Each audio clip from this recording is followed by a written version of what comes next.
Welcome to the Shay Spark Show, where we talk with business and military leaders on what it truly means to invest in people. I am your host, the co founder of Maker's Machine, the Inner Circle, where we're not just your typical networking group. We challenge each other and ignite ideas into real, meaningful change. So, are you ready to dive in and ignite your inspiration from this amazing leader? Well, then, let's get you fired up. My guest today is the incredible Adam Peters. Welcome to the show, Adam. Thanks for having me, Shay. It's great to be here. So, Adam, you and I met earlier this year at Podfest, right, in In January? January, yeah. And now you've also been a part of the Maker's Machine Inner Circle, which we'll get into. But just having your energy of being around it every week, but from the minute I met you, you just have this presence that puts everyone not only at ease, but you're just real. Uh, Like, I I try to be real. Sometimes to a fault, but yeah, I've been getting that a lot. Really since we met. I've started to lean into that too. So this works both ways, and I'm super humbled that you would say some things like that about me. mm, well, you are who you are, and you make no excuses about it. And I think that is beautiful. There's something that we have learned over the years that being fake or being showing up as something we're not is does something for the world. And I believe that when you show up exactly who you are, you're giving others permission to show up for how they are. 100%. I spent too much of my life trying to be somebody that I'm not for other people, and no Hmm. more. I'm too old for that. And life is so much better when you just lean into who you actually are. It just comes with its own kind of, uh, you know, I'm not everybody's flavor, like, which is fine. And that's okay. And I think that's, as business owners, and we can dive into this when we get there, but as business owners, I think we're taught that, you got to be everything to everybody. And the truth is, no, that's not it at all. You just need to be real, and you'll attract the right people who want to be in your corner. So true. Yeah. Couldn't agree more. So speaking of being real, for those of you who don't know, Adam Peters operates at the intersection of tech, transformation, and truth. Obviously, we just talked about that. He is unapologetic about challenging broken systems and helping people take their next mission into their own hands. He is a veteran entrepreneur, the host of the Strategic Veteran podcast, where he dives into the deep truths of transition and reinvention. He is the chief AI officer of Allset Technologies, where he builds AI automations that help entrepreneurs and small businesses reclaim their time, streamline operations, and scale with intention. And Adam, I'm going to totally mess this up, pronouncing it. So tell me, you're the partner of Yeah. what's the name of the plant medicine retreat? Yeah. I'm a Kaya. Amakaya, and it is in Peruvian Amazon. You serve veterans, first responders, and their families through deep healing in what type of tradition? In the Shipibo tradition. Yeah. Yeah, see, it just works better you talking. Right. Instead of trying to pretend that I know what I'm doing. Talking about like being real. Funny.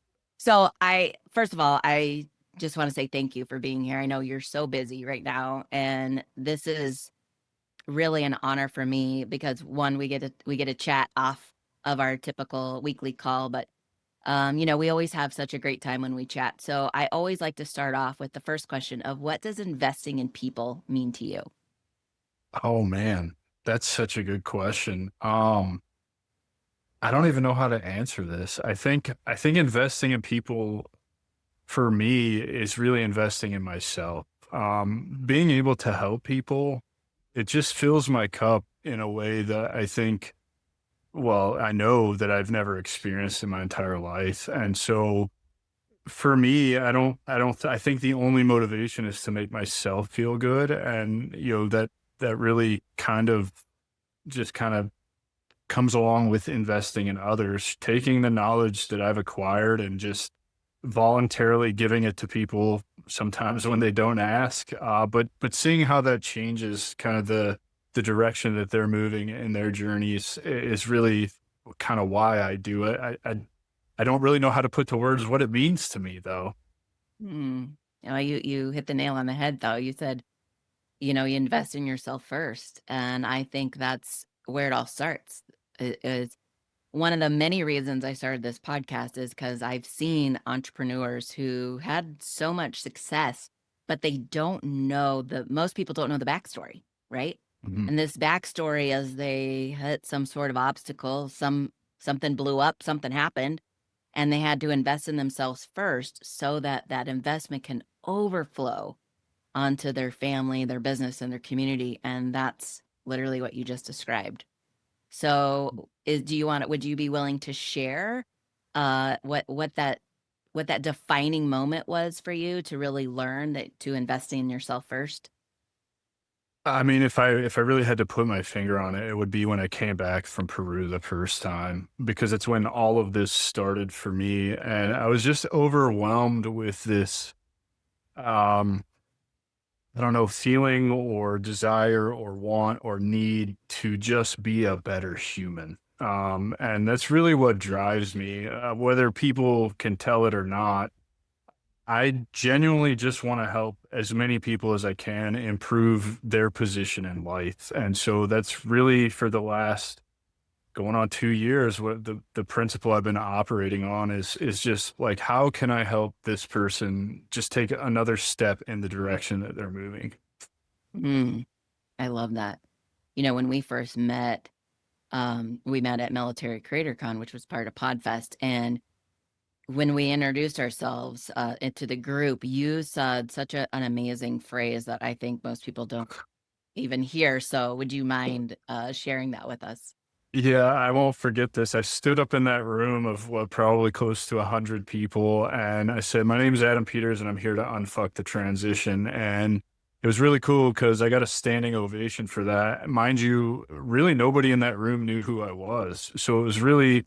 And look, if I'm being honest, I was really intimidated in that room because there's a lot of very successful people in there, and I think it goes back to like, the point that you made at the beginning is like, I just refuse to be anything other than who I am. So like, that's who I am and that's what I'm doing. And that started so many conversations, afterwards. And I mean, here we are now, right? 8 months Yeah. later or whatever. And I mean, really, really cool. So yeah, but that's what I said. And I guess I'm not the only one who remembers. Absolutely, I remember because I feel, well, my backstory with all the things that I've gone through is really about the transition in life, whatever that is, looks like we're going through, and how so many experts out there get it wrong. And yet there's not really a wrong answer, but there is better ways. And I love that you're coming from the point of view of this is what I wish I had knew before and I started it. So you came out of the military and you were given a pat on the back, a class to take, or what? Tell us about that journey for you. Yeah, so everybody who gets out since 2011 goes through transition assistance, or each branch calls it something different. We called it ACAP. Some of them call it SFL TAP. It's changed a bunch of times. It's been revamped, but it's really just this exercise and throw a bunch of resources at you that they are valuable resources, and I'm not knocking that. However, they're just thrown at you from a fire hose. They're not telling you how to leverage the resource or even giving you time to really digest it. It's just paper after paper after paper. And you just throw this shit in a folder and it just kind of sits there and you're overwhelmed. So you don't look at it. They also engage in a little bit of psychological priming and telling you, hey, you've got a GI Bill. You should go get your degree. And then you're a veteran. Everybody's going to want to hire you. So you'll make six figures, no problem, smack you on the ass and, tell you that's what success looks like. And that's exactly what I did, Shay. I called a false transition because for 4 years I went to flight school and became a commercial pilot. decided that, in order to do the things I wanted to do in that career field, I needed to go on and get my bachelor's degree to make me more competitive, particularly on the private side. I wanted to fly rich people in smaller jets, but also I wanted to do it internationally. And anybody that I know that flies international has a bachelor's degree. So I knew I was going to have to go do that. So the next 2 years after flight school was to get, a bachelor's in business and psychology from a choose your own adventure school. And then the real transition started because now I'm thrust into corporate America. I had decided against making aviation a career for a lot of reasons that we don't need to get into. It's really not relevant. Just know that I chose, to go a different path because that didn't align or make me comfortable. Basically, what it was is flying had always been my dream. I tried to do it twice in the Army, and because I wear glasses, they said, absolutely not. That's never going to happen.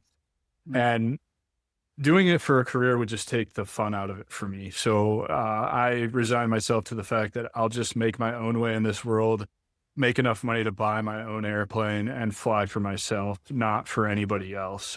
Because I burn out in flight school. That's the truth of it. I went private to commercial in about 18 months of actual like studying. That doesn't include like weather delays or anything like that, which is really fast.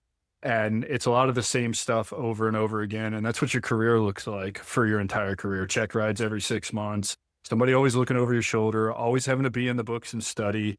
And look, I get it. I still am in the books and study now. It just looks a lot different. Learning looks a lot different versus, really staying up to date on the same shit over and over and over again for the platform you're going to be flying or whatever. So it just wasn't for me. But that's really what my transition kind of started. And then of course we go way deep down the rabbit hole on how dark it actually got.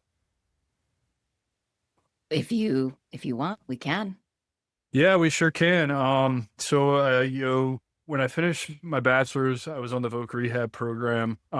Really only did that I ran out of GI Bill, so they paid for about my last 8 or 9 months of the bachelor's program.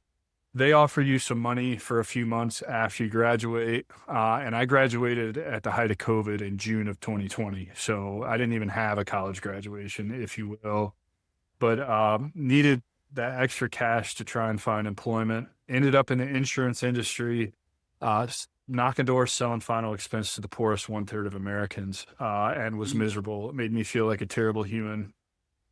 Quit that because I went broke. Did at-home health insurance sales. That was okay. They turned my lead money off for 10 days, which just destroys your sales pipeline and any Mm. hopes of revenue. Printed off my resume, went to all the big box property and casualty stores around me, walked away with 4 job offers, chose an all-state agency because of some promises that were made, which ultimately I walked away from that because they stiffed me on some commissions and I was never going to get the Series 6 or 63 that I was promised and be able to work in kind of the money side of things. So after that, told my wife at the time that it's her turn to decide where we go live. She chose to come to Florida. I was going back to flight school to finish becoming an instructor. Um, Long story short, I had to petition the FAA to get some numbers. That was going to take 6 months. Picked up a job in the sod farm, making $1,000 a week mowing grass after tax, which was really cool. And kind of right before the day before, in fact, I was supposed to go back and finish the check ride. So basically a week left before I could be working in aviation. I tore my bicep tendon and ended up having to have 2 surgeries. And that was pretty much rock bottom for me. It was like everything that I had tried to do to follow the TAP blueprint or whatever just kept biting me in the ass. So I was in a dark spot, thinking about killing myself every day. And just ended up discovering plant medicine and started to pursue that. And then shortly thereafter, I had my first ayahuasca experience, and here I am now. Mm. Wow. Well, thank you first of all for sharing all of that. And I got to tell you, Adam, again, this is one of the many reasons we're kindred spirits, but one of the thing that just sticks out to me so much in what you're saying is that when you are on a journey to follow a goal, oftentimes we're following the wrong thing. Yeah. And it's like God goes and whatever you believe in, right? Creator. universe, whatever, picks you up out of that path and says, you know what, this isn't an aligned journey for you. I needed you to learn some things, and now we're going to pick you completely up and take you somewhere completely new. And I feel like that's the journey that so many people don't want to talk about. For me, listening to what you said about you get into this dark hole, and then, but that's when the breakdown, the breakthrough is on the other side of that. Yeah. But you have to go through that breakdown in order to get there. For me personally, I was in an abusive relationship and I'm like, all right, I've got to figure this out. How can I make sure that I never do this again? And one thing that I learned is that there's not a whole lot of people teaching you how to not go back. What Yeah. they teach you is how to rebuild your life with you and your kids, or whatever the case may be, from an abusive relationship, but they don't teach you the why. Hmm. Like, how do you know, like, why did you make that decision to be with that person? Why did you think that was okay? How do you heal from that? And how do you make better choices next time? And Yeah. I feel like that's kind of really what transition is how to learn how to make better choices Yeah. over and over and over again, right? Yeah. And And it's funny you're talking about this because your situation, my situation, any life transition, the principles, how you get through it are the same. And I don't think for those that are listening, anyone's really going to be able to put their finger on it. Because I sure wasn't, but um, you have to look inward. You have to have the conversation in the mirror with yourself and really discover, like you said, why did I get in a relationship with this person? Why did I stay in a relationship with this person? What kept me in the relationship? What behaviors, thoughts, and feelings do I exhibit that, and it's the same, with getting out of the military from 17 to 30 years old. I didn't have an identity other than being an infantryman in support of the global war on terror for the United States Army. So I had to sit with myself and discover who am I beyond that, even when I didn't have a chance as a teenager to develop that identity. And so that's like the real key that I think, like you said, everybody wants to help you, rebuild on the other side, but they don't know how to help you get through because most people aren't willing or can't tolerate the pain that comes mm, with looking inward. And I'm telling you, choosing yourself is the most painful thing that you will ever do in your entire life. mm, I understand why so many people settle for status quo. mm. Amen. I know that our audience is taking notes on this because you're saying some awesome things here, some such great knowledge nuggets. And I want to touch base on the voice. So, for those of you who know me, they know that I wrote a book called How to Get Your Voice Back, and I really feel like that's literally where it all starts. So we call it an inner voice. You mentioned the word identity. I mean, that's really what it is. It's Mhm. who do we say that we are, and how are we choosing to show up in the world? And oftentimes, especially at that prime age of getting out of high school and choosing the direction, whether it's college or military or get married and have children, what have you, well, there's this voice that's telling us, guiding us what to do. We're choosing that path, that choose your own adventure, like you talked about. We're choosing that identity. And then when that doesn't work, or it didn't lead to where you thought it would, which think about that in careers. How many times people go, I'm going to go to college and then I'm going to become a lawyer and da da da da. And then, 20 years, 15 years later, they get released, right? The job says, we don't want you here anymore. We've moved out, we're restructured, right? And then you're left with this like, well, wait, who, who am I? And who is I really designed to be at the Mhm. core? Where I think that we really start diving in and sitting with that is asking ourselves those tough questions is, who am I designed to be? Because technically we could be anything, but Seriously. I'm right? living proof of that. I like Yeah. I mean, just look at all the things that you mentioned that I do right now. Like a lot of people, I get this a lot too. It's like, well, how do those three things have anything to do with each other? Well, they do. They all work together, which is really interesting. I don't have a tech background. I'm self-taught. If you'd have told me that I'd be building automations and writing code 20 years ago, I'd have laughed at your face because I had no tech experience. You really can become anything that you want in this life. But the thing that I love about your story, and you didn't even mention it, but I will because I know you, is that you're so passionate about it. You're passionate about tech, you're passionate about your plant medicine, retreats, and you're passionate about helping others. And I really feel like to get to the other side of the hole that you're in, that you can't seem to get out of, that we sometimes all go through, is really finding out what ignites you, what lights you up, Mhm. what drives that passion. And like you said, a lot of people aren't willing to sit with that because it does hurt. It does create new feelings, new thoughts that we never expected. So, how was your process in learning or understanding or, revealing to yourself what your passions were? That's a really good question because it wasn't immediate. Really, the process was I had a very good friend challenge me to get on LinkedIn. He's a phenomenal sales guy. He's an SDR, and he had landed some really lucrative jobs leveraging LinkedIn. So his thing was just post every single day on LinkedIn and engage with 5 people and just be consistent in that and watch what happens. He didn't really give me a whole bunch of information or what to expect on the other side of that. So I did. I started throwing shit at a wall and seeing what would stick. I mean, I think my first early posts, and they're probably still up. If you care to dig through my entire LinkedIn, you could probably go find them. I talked about personal branding. What the fuck did I know about personal branding with 92 followers and had never built a personal brand before? Then I pivoted to SEO because my wife at the time was working for an SEO agency. I had some knowledge on it. Quickly found out that I was bored. I didn't enjoy that. And kind of runs the gamut for 3 or 4 months. I did this until something changed one day, and I don't even know how to put my finger on it, but I started getting DMs from people like, "Hey, I saw your post. It's really good. You're a cool guy. I'm a cool guy.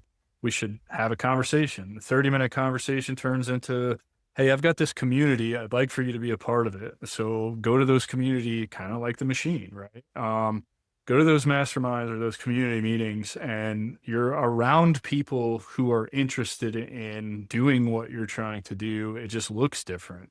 So then you start collecting more information and advice and ideas and you know that continues on. And I think for me, one of my mentors said to me, he's like, dude, you're a freaking veteran. There's so many veteran problems out there. Why don't you like just make that your brand? And I was like, well, that's too easy because I've walked a mile in those shoes, right? And laying the foundations for that, you have to understand what was going on at the time. And it's still this way. But the suicide epidemic, the veteran suicide epidemic that's out of control. I was losing 4 or 5 buddies a month to suicide.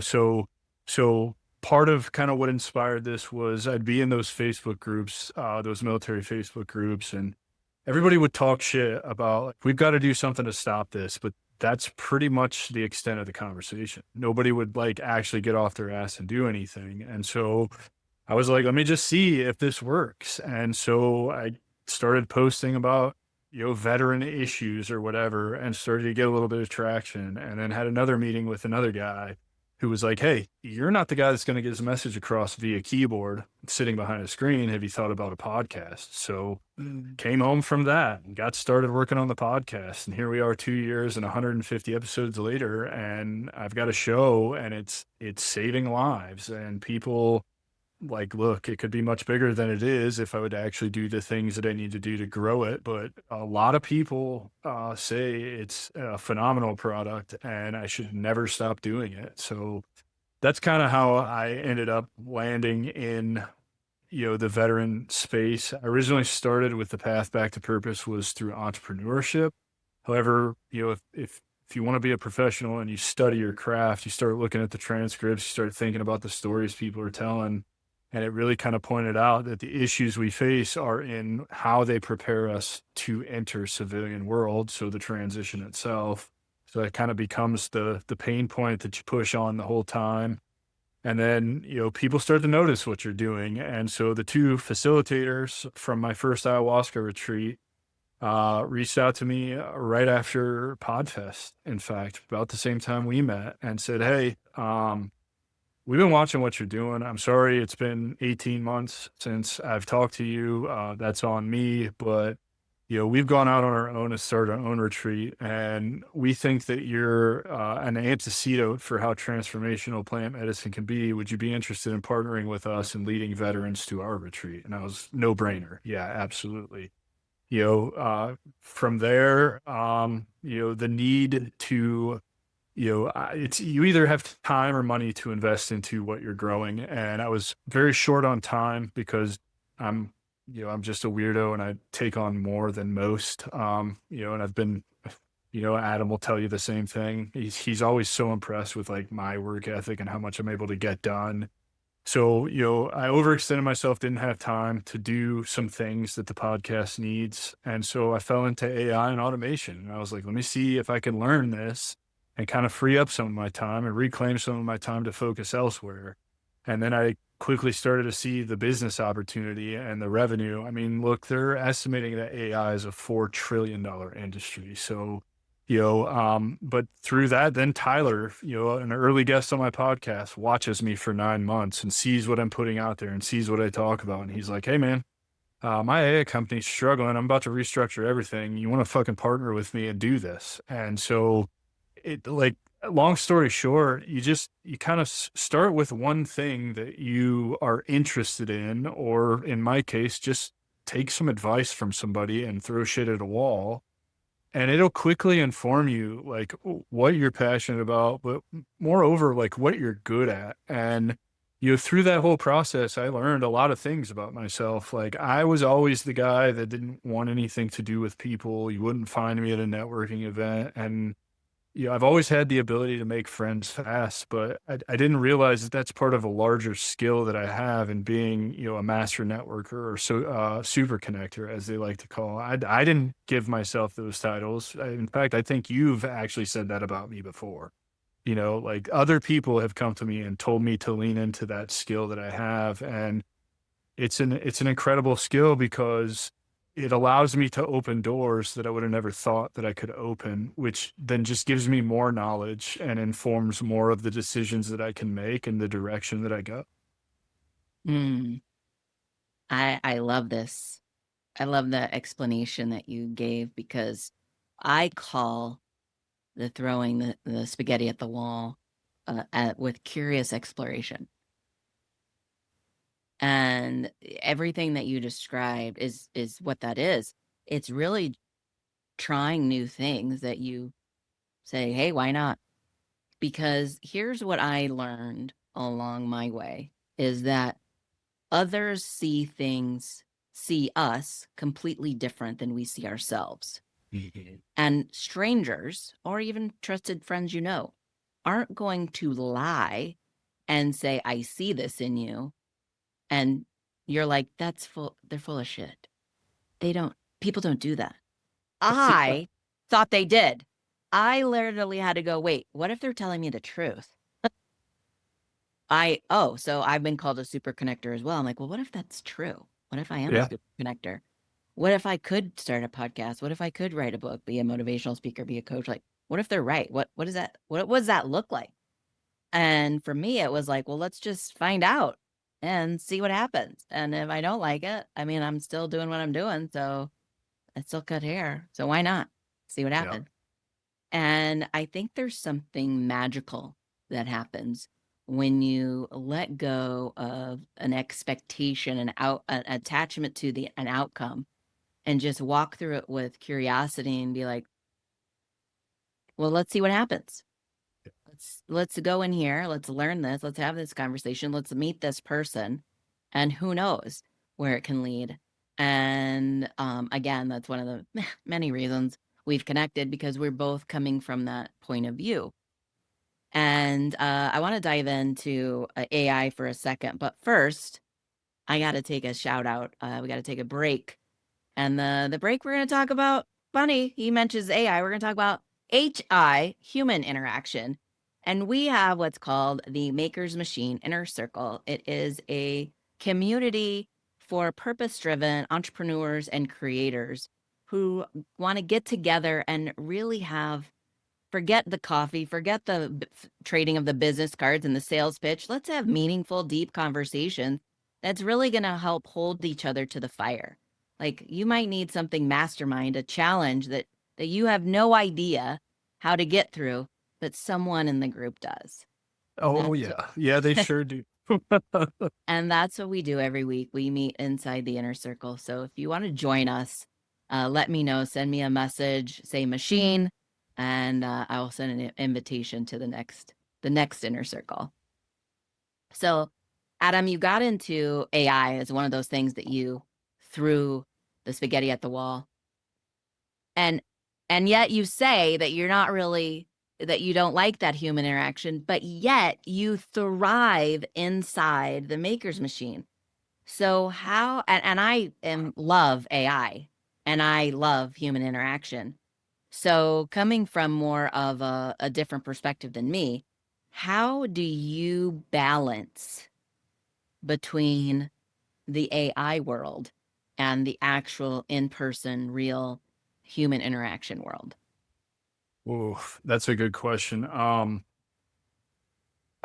don't really know. I'm actually, I mean, so without going into details about what's currently going on in my personal life, you know what's going on in my personal life. That is something that I'm actually reconciling right now is for the better part of the last 2 years, I pretty much stay in my home office. This is kind of the only human interaction I have, with the exception of a couple of events. Here, tomorrow I'll be over in Orlando for a meeting with somebody who happens to be in town, and we're going to go have dinner. And, next week, get to meet two veterans who have reached out to me that are interested in the plant medicine stuff. And so I'm going to go back to Orlando and kind of get out and have that human interaction. Um, I don't know. I think part of it has to do with understanding like who I am as a person. So it's not that I don't like people. I'm actually a social introvert who is recharged by being alone at the end of the day, meaning I start every day with my cup very full, ready to have conversations, do podcasts. At one point was talking to 30 or 40 veterans a week on my calendar. You do the math on that about how much time I was giving up to talk to people, and it's draining for me. So I think recognizing that is a big way. And then as far as like the AI side of things, realizing that AI is just a tool, it's not the answer. That's really what you need for balance. Now, AI is an incredibly powerful tool, and I'll go as far as to tell you that I use it as a therapist. I genuinely use it as a therapist to understand more about me as I unlock more and more layers of myself. And it's really good at that. I have very specific ways that I do it so that it doesn't pigeonhole me into coddling me or whatever. I'm also very skeptical, so I ask it a lot of questions like, "Hey, are you just telling me what I want to hear, or is there truth to this?" And I'm constantly, you know, taking real human feedback about things that people have said to me, people I don't know, people I don't have relationships with, people who are asking me for my time and then giving me or paying me compliments or whatever. I feed that back to AI and then kind of my own perception of myself. And then I kind of explore that, if you will, to really see, okay, where am I falling short? Like, is this person genuine? Like what you were saying, like, people aren't just going to lie to you. That's just not, it's not really how that works. You know what I mean? So, uh, that's kind of, that's a long-winded answer to say, I don't know how I really balance it, but like, that's what I'm currently doing to try and balance it. So I'm making myself get out of the house more. Yeah. I just had a really awesome lifting session with the founder of Graph Lab last night. And then went to Kava afterwards, and it was a spur of the moment invite, and it's Sunday, and I was like, well, I need to get a lift in, and I haven't hung out with anybody in a couple weeks, so let me just go do this real quick. And turns out it was like the best decision I could have ever made. It like actually recharged me, and I got home and was able to do a bunch more work that I had been putting off. So that's kind of how I do it. I think the real balance is you need to be talking to people on a weekly basis, period. And it needs to be in person, face to face, not just the people that you live with, but people outside of that. And then understanding that AI is just a tool, it doesn't have all the answers. So you still need to learn how to think critically or relearn if you're one of those people who stopped thinking critically, because that's a big problem in our society right now Mhm. is nobody thinks critically anymore. Yeah. Yeah. Oh, thank you. I love your answer. And I particularly like how you're using AI as your therapist. I call mine Chatty Cathy, and I use mine as a prayer warrior slash a business strategist slash researcher, everything, right? No, you And I could do use the it for same thing. everything, all kinds of things. Yeah. And I do the same thing, like, "Oh, don't tell me what I wanna hear." Like, really research against these particular things, what I'm doing, am I on the right page? What do I need to know? What do I need to learn? And I'm just amazed at, the the feedback, because that's what I call it. I call it feedback. I don't really call it advice or anything, but the feedback that I get back is is is like I'm talking inside our mastermind, inside, my trusted advisors. And I appreciate that from the standpoint of I get that it is a tool. Can I So, give you an example of this that please. I just ran this the other night. So this is kind of an insight into how I use it. And I did this for a very specific reason because GPT-5 was just released and I wanted Mm, to see how it performs. So this may be a little bit long. It's not super long, but this is the prompt that I use. So I said, describe the version of me that I am becoming, expose the habits, thoughts, and energy I'm carrying and where I'm getting it right and how I can improve with actionable insights. So very basic prompt, love nothing that. really Yes. to it. Now you have to understand, I've been a ChatGPT user since it was released commercially. So, ChatGPT has memory across context windows. Most LLMs do now. I've set up my system prompts and my memories. So it has a very detailed overview of the things that I'm working on and all of that. So that's for Right. context for anybody who's listening to this. You can't just open up a new instance of ChatGPT, sign up, and actually get an answer like this. But Right. this is where you can end up. So its response starts with here's the clear eyed snapshot of the man you're becoming and the gaps you still need to close based on everything you've been building, saying, and executing lately. This first paragraph said it all. The version of you that's emerging. You're moving into a stage where your work, identity, and energy are starting to sync. You're not dabbling anymore. You're operating like someone who knows his life is a long game. Mhm. And that really helped me because I'm involved in so many things. And something I know about myself is like, I'm not going to be able to just focus on one of those things. I have to interact with those. There's a reason I have three things. It's just like uniquely me. I just need to be doing those three things to keep myself entertained because I can't spend too much time on one thing before I'm bored and I just throw it off to the. So it gave me a whole lot longer response to that. But like, I'd really been feeling overwhelmed because there's a lot of things that I know that I need to be doing for each brand that I'm not currently doing. And so the whole reason behind asking it that question was to really dial in like am I getting this wrong or am I on the right track? And then where am I getting it right and where do I need to improve to kind of get rid of some of that overwhelm and start implementing like actual fixes for what's not working versus where I'm getting it right. And I couldn't have been more pleased with the result. I That probably went on for another hour because I spend a lot of time exploring myself. So I won't read any more than that. But it really, I mean, that was kind of the epiphany for me. Is like I'm no longer dabbling. I'm like thinking in systems and scales and whatnot. And I think everybody should be leveraging just a basic LLM to do things like this in their life. I love this, and I love what it gave back to you. And speaking of long game, so we have been in the Maker's Machine at the recording of this 8 months now with you. And so tell me, what are you beginning to realize about yourself from being in the maker's machine?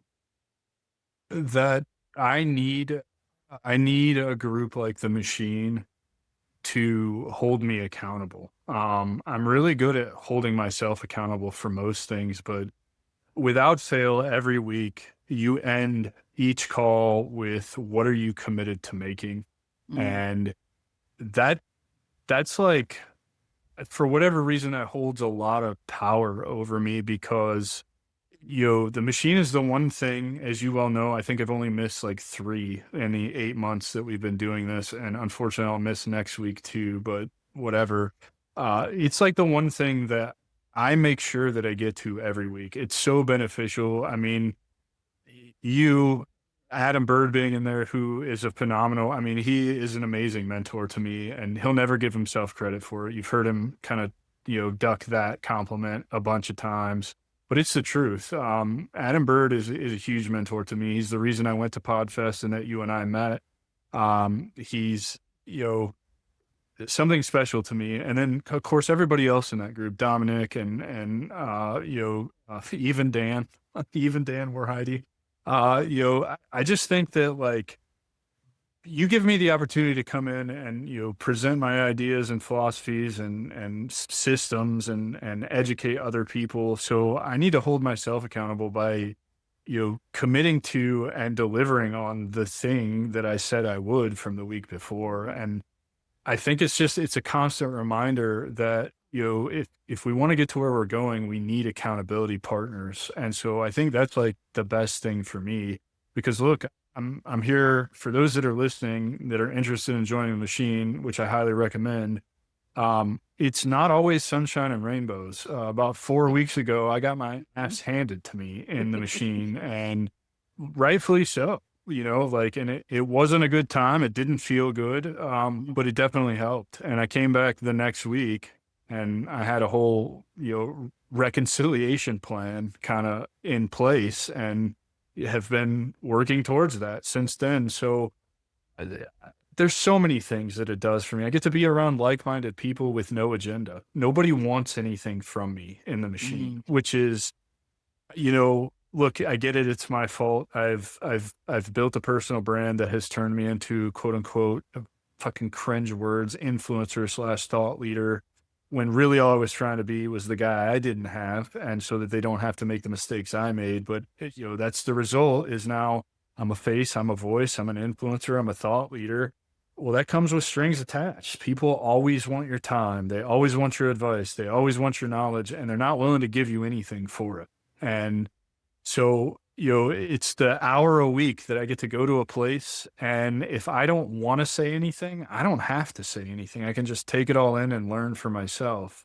Or if I want to freely give knowledge that I know is going to be received and people are going to be grateful for it and actually take action on it, I can do that too. And so it's an amazing place to be with zero expectation or zero demands. mm. Wow. Thank you. I didn't realize how big of an impact just asking that question at the end is what are you committed to making this next week is so profound. So thank you for sharing that. Well, Um, and it has to be because I can sit here and say I'm going to make X, Y, Z, and then what happens? I got client work that's got to get done. I've got podcasts that need to be edited. I've got to get those, put up on the platform so I stay ahead. And I've got systems I got to build for the back end of the plant medicine retreat so that we can do longitudinal studies. And so, like, I won't make the time to do the thing that I'm committed to doing unless I have somebody holding me accountable for it. mm, mm, mm. I love that. I love that. So, and you said so many beautiful things about it. So I'm so glad that you're sharing. How important now is the maker's machine a part of your life? Like, what would it be now without it? Um, I mean, it wouldn't be as much fun, that's for sure. I don't even know how to quantify that really because I think you know you you will talk to so many people in business, entrepreneurs, whatever, and they all have some kind of a thing. You need to network, you need to be a part of a community, you need to find a tribe, you need to this, that, and the other. And look, there's a lot of people who make a lot of money from charging to be part of masterminds or groups or whatever. It's so important. It's just so because, you know, you need like-minded people who, I mean, we're all in different verticals. We're all doing something different. I know the machine started, if I'm wrong, then I'm misspeaking and I can own that, but it was really supposed to be, podcasters, right? And it has evolved into so much more because yes, a podcast is a business, but a podcast to me is actually this opportunity machine. That's really what a podcast is. I don't give a shit if my podcast ever makes a single dollar. And look, you can go look at the download numbers right now. You can see all the places that I'm failing. But because I have a podcast, I create opportunity out of thin air on a weekly basis. It's ridiculous how much opportunity is created for you. And so I think being able to explore that with like-minded people who I think most everybody in there has a podcast, right? Mm-hmm. And then being able to ideate on those in a space where people understand because they have their own podcast that's creating them opportunity, I think is really I don't know that I would have known how to say no to opportunity if I hadn't come to the machine. I don't know that I would have understood how to assess an opportunity had I not come to them, because you guys find out about every opportunity that I get. Would you agree? Yes. Yeah. Like Yeah. that's the first thing I tell everybody, what is your win this week? Well, this is my win. And it's usually more than one, because of the podcast. So I don't even know how to quantify that. I think, Mm. would I have figured it out? Yeah. Would it have slowed me down? Yeah, for sure. I think it's just speed to execution is really what it does for me. Mm. Because I can Well, tell you about an opportunity and you guys will be the first ones to be like, well, that doesn't align with anything that you're doing. You should say no to that. And then it's like, well, I don't mm, waste any more energy on it instead of, if I'm doing it by myself and I mean, look, don't get me wrong. I have plenty of people in my life who I go to for certain things as individuals, but being in a group with so many opinions, sometimes there's 9 people in there and there's 9 opinions on one idea, and you get to take all that feedback and then kind of analyze it in the moment and make a decision. I will second guess myself if it's just me or one other person to ideate on that opportunity with. And, of course that lengthens the timeline. And, with so much opportunity, you need to be quick to say yes or no. mm, mm-hmm. Well, I love that, you mentioned so many amazing things, but the one that is I want to comment on is about how we can come to the table or the circle, um, and not have this a hidden agenda, where a lot of networking events I feel are different, is they're already in their head practicing, their business card is in their hand, the coffee's in the other hand, and they're already practicing that 30-second elevator pitch, ready to jump. And it's like with us, with the maker's machine, I wanted something different because I didn't like that. That version of networking doesn't work for me. My version is I'm going to give you something, I'm investing in you, and you're investing in me. And I feel that the energy that that creates automatically sets us at a higher level, already boosts us up, vibrating so that we are literally aligning and tracting exactly what we're supposed to be doing.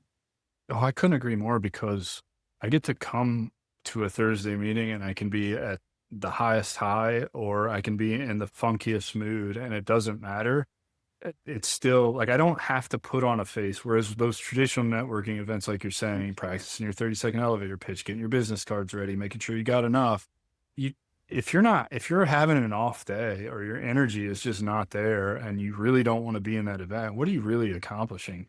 Well, I get to show up on Thursdays to the machine and it doesn't matter how I come, I'm still accomplishing something because if I come with a lower than usual energy, now you want to explore that and find out what the hell is going on, right? Like I don't know. It's amazing to me. And it's exactly where I'm supposed to be. There's a reason I keep coming every Thursday and I try not to miss them, and again, ultimately my definition of success is time freedom and the freedom to choose what goes on my calendar and when. So, not very often, but it does happen where there's some overlap with the machine and I don't get to make it. But other than that, like I try to be there every single week because it doesn't matter how I show up. I just get to be who I am. Mm-mm. Because let's be honest, there's an awful lot of bad days as an entrepreneur. There's an awful lot, a lot more bad than there are good, to be completely honest. Well, and that's one of the many reasons that I wanted to create something, because I was creating something that I was looking for. As an entrepreneur, I was feeling very isolated. I knew if I was feeling that, someone else must be feeling that. And how can I bring together people? I don't care if you're having a bad day, but let's have a bad day together, Yeah. right? And rather than sitting at home and meandering through our mind, kicking ourselves in our own pants, going, I'm a shit person. When I can come to the thing, and if I say I'm a shit person, you have, like you said, 9, 10 other people going, "Are you kidding me? Yeah. Yeah. Look at what you've done. Well, Look at and what you're doing. so Look at often what when, you're making." Let me clarify. Look at what you're yeah, making. well, And that's it's the so, key, is we're talking about the difference that we're making rather than the thing that we're doing. well, and I'll be the first to tell you, so often when I show up in those low energy or bad moods, I think the machine's at the perfect time in the afternoon too, because it could be the last thing I do on that shit day. And then I get to go and have dinner and kind of explore everything that was talked about without worrying about the other 90 million things that have to be Mm. done for work, which means I get to do some deep work on myself with, 5, 6, 7, 8, 9 other people's input. It's just so many times that bad mood kind of just goes away and I don't end up marinating in it for days or weeks at a time. Mm. I love that. I love that. Thank you. And my God, I could obviously, Adam, we're such kindred spirits. We could talk for hours. But I do have a few questions as we wrap up here. So just real quickly, tell us, because you're an AI guy, but you've also got the veteran and the plant medicine and all the things that you do. What do you want to be remembered for? What would be your legacy? God, I've never given that any thought. I really, like I said, I just want to be remembered as a decent human being. Um, I spent a lot of my life, in some capacity or another, not being a very good human being. And, look, I own that. I own, from, the way I've treated people in my life because I didn't know any better, or from childhood trauma to the atrocities that, I've been a part of as a part of war or whatever. I know I can't erase those, but I really do believe that, you know, the more good deeds you can do, the better just off that you are to make up for those, kind of ways. Cause look, I'm a pretty spiritual person and, I understand that my actions in the past have impacted the direction of other people's lives. I can never erase that. I can never change that. I can't turn back the hands of time to change that. But what I can do moving forward is just be the best version of me and a decent human so that I never negatively influence someone else's journey ever again. I love that. And you are living that right now. As you make better choices, you are the best version of you. So thank you for doing that. Yeah. Tell us where people can connect with you. Yeah, the best place to connect with me is LinkedIn, Adam Peters, or the Strategic Veteran. I still answer all my DMs. If you don't want to go there, the website, thestrategicveteran.com or allsettechnologies.com or amakaya.org. Those are the three things that I'm involved with. All of those will have contact information for me, and I don't know, join the machine. Like I'm kind of in a lot of places. I'm not really that hard to find. Well, Adam, thank you so much for sharing not just your heart, but you shared so much wisdom as well. And so before you leave, I always like to end with this question is what phrase, scripture, or mantra are you living by right now? So I have a couple, and we've talked about one of them.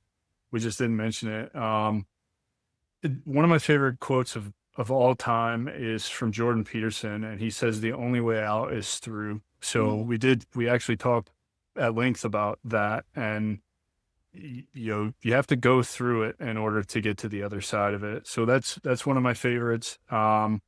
Another one of my favorites is the magic is in the work that you're avoiding, mm, because that's so true. There's no shortcut to any of this, at all whatsoever. The shortcut is doing the work. But my personal mantra and one that I live by every single day when things get tough or when I don't want to do something is it's you versus you. mm. I It's love that. you versus you. I don't want to squat today. It's you versus you. I don't want to do that last set. It's you versus you. Are you going to beat yourself? Or are you going to let yourself win? Mm, I love that. Well, Adam, thank you so much for being here. Yeah, thanks for having me. I'd love to do it again. And thank you for joining us on the Shay Sparks Show. If Adam's wonderful wisdom lit a spark in you, I mean, how could it not? I mean, I'm sure you even took some notes because he dropped some major knowledge nuggets. Then please share this episode with just one person who you believe needs to hear it. All I ask is one, because we know that meaningful change starts with just one conversation. And if you're ready to ignite your own ideas into action and watch your business and life thrive, like Adam talked about today, then please join us for the Maker's Machine Inner Circle to keep your momentum going. Head over to the shaysparkshow.com and email me the word makers, and I will send you that special invitation to join us at the next Inner Circle. So until next time, keep investing in those people and let's get fired up.